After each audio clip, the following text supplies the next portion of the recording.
चलो चलिए प्रश्न को पढ़ते हैं। यदि एक इलेक्ट्रॉन किसी स्थान से गुजरने में अपनी गति की दिशा से विक्षिप्त हो जाए तो क्या निश्चित रूप से कहा जा सकता है कि उस स्थान पर चुंबकीय क्षेत्र है। अब इस प्रश्न को समझने के लिए सबसे पहले हम प्रश्न की मुख्य अवधारणा को समझेंगे।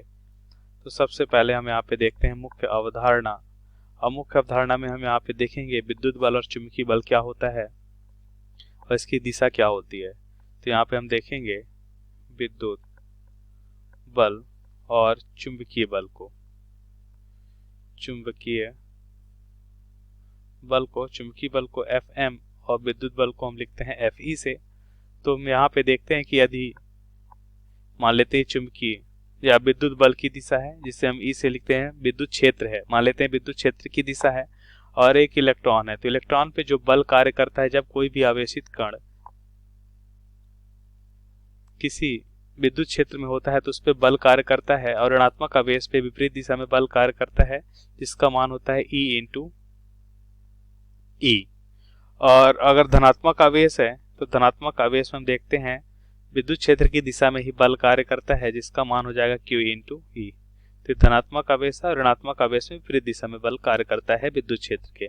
चुंबकीय बल क्या होता है, तो ध्यान से देखिए। तो यहाँ पे भी हम चुंबकीय क्षेत्र की दिशा मान लेते हैं धनात्मक x दिशा में है, तो ये चुंबकीय क्षेत्र की दिशा हो जाएगी।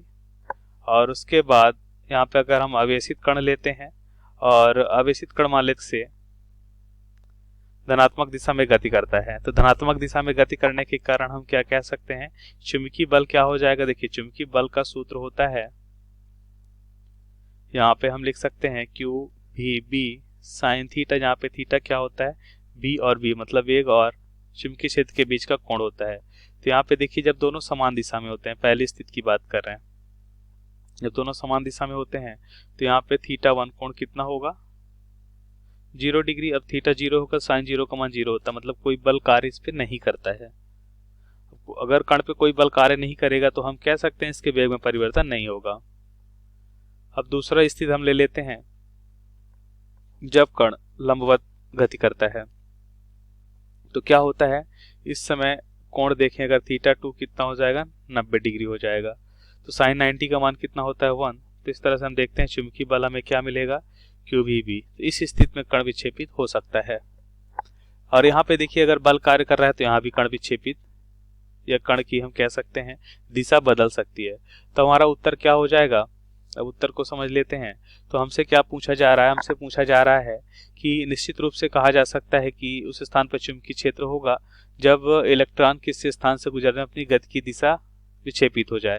तो जैसा कि मुख्य अवधारणा में हमने देखा कि जब कण विद्युत क्षेत्र में होता है तब भी कण की वेग में परिवर्तन होता है और दिशा में भी परिवर्तन हो जाता है।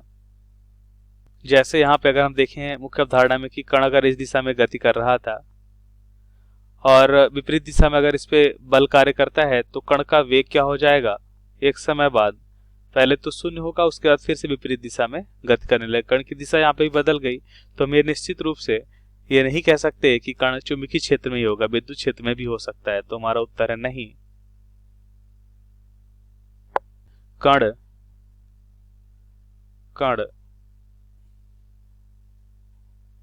के गति की दिशा में परिवर्तन होने पर कण के गति की दिशा में परिवर्तन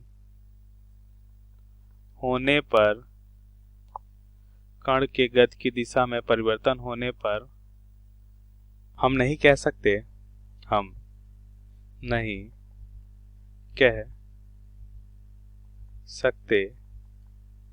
कि कण चुंबकीय क्षेत्र में होगा। कण चुंबकीय क्षेत्र में होगा क्योंकि कण विद्युत क्षेत्र में होने पर भी, क्योंकि कण विद्युत क्षेत्र में होने पर भी कण की दिशा में परिवर्तन हो सकता है। होने पर भी कण की दिशा में परिवर्तन हो सकता है। तो ये हमारे प्रश्न का सही उत्तर है। आशा करते हैं आपको समझ आया होगा। धन्यवाद।